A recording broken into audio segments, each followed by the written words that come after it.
දැන් මෙතන 25 යන දශමය සංඛ්‍යාව දෙකේ පාඩයෙන් දක්වන්න කියනවා. දැන් ඔයාලා දන්නවා මේකට ක්‍රම දෙකක් තියෙනවා. දැන් පළවෙනි ක්‍රමය ඔයාලා හැමෝම කරන ක්‍රමේ 25 දෙකෙන් බෙදාගෙන යන එක නේද? ඒ වගේම තව ක්‍රමයක් තියෙනවා. අපි බලමු දැන් ඔයාලා දන්න ක්‍රමයට ඉස්සෙල්ලා හදලා ඉන්න. ඊට පස්සේ මම දෙවෙනි ක්‍රමයක් කියලා දෙන්නම්. ඔයාලා ඒකත් ඒ කියන්නේ ඔළුවේ තියාගන්න. හරිද? එහෙම හදන්න ඇත්තටම ලේසි.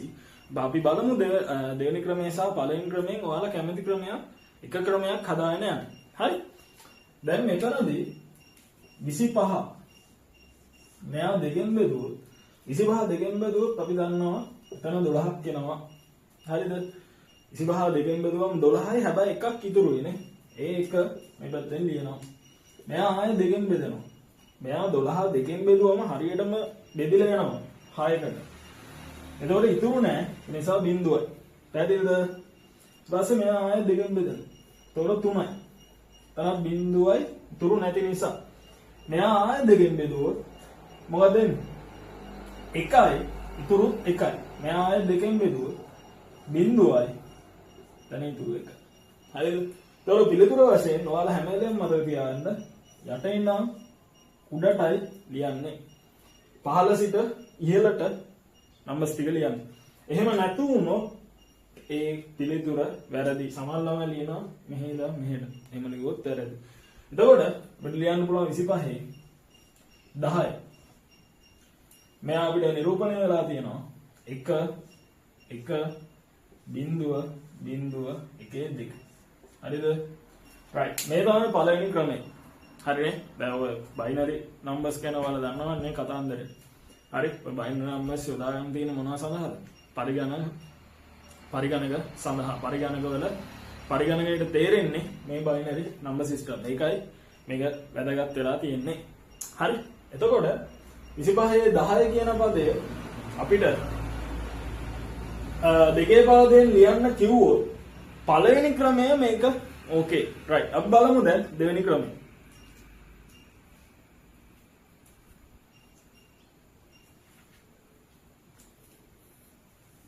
දැන් මෙයාගේ අපි දෙවෙනි ක්‍රමයට යමු. මෙයාගේ දෙවෙනි ක්‍රමයේදී වෙන්නේ දැන් ඔයාලා දන්නව නේද දීමේ පාදයක් අපිට ලියන්න පුළුවන් මෙන්න මේ ආකාරයට. දැන් දෙකේ බිඳුව දෙකේ එක මේ පැත්තෙන් පටන් ගන්න. අර පැත්තෙන් පටන් ගත්තොත් වැරදි. හරි? දෙකේ බිඳුව දෙකේ එක දෙකේ දෙක දෙකේ තුන දෙකේ හතර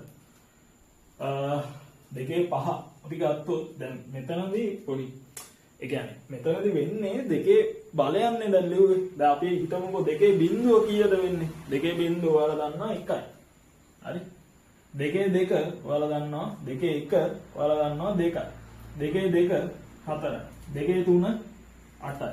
දෙකේ හතර 16යි. දෙකේ පහ 32යි. හැබැයි අපිට ඕන 25 නේ.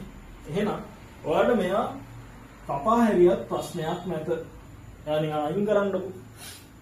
මේදලා 16යි 8යි ඔය එකතු කරමු. 16යි 8යි. ඔයාලා දන්නවා 24යි. හරිද? දැන් මෙතන 25 වෙන්න නම් මෙයාට එකක් දැම්ම නම් හරිනේ. 25 වෙන්න මෙයාට එකක් දාන්න. අනිත් ඔක්කොම බින්දු ගන්න. ඔච්චරයි.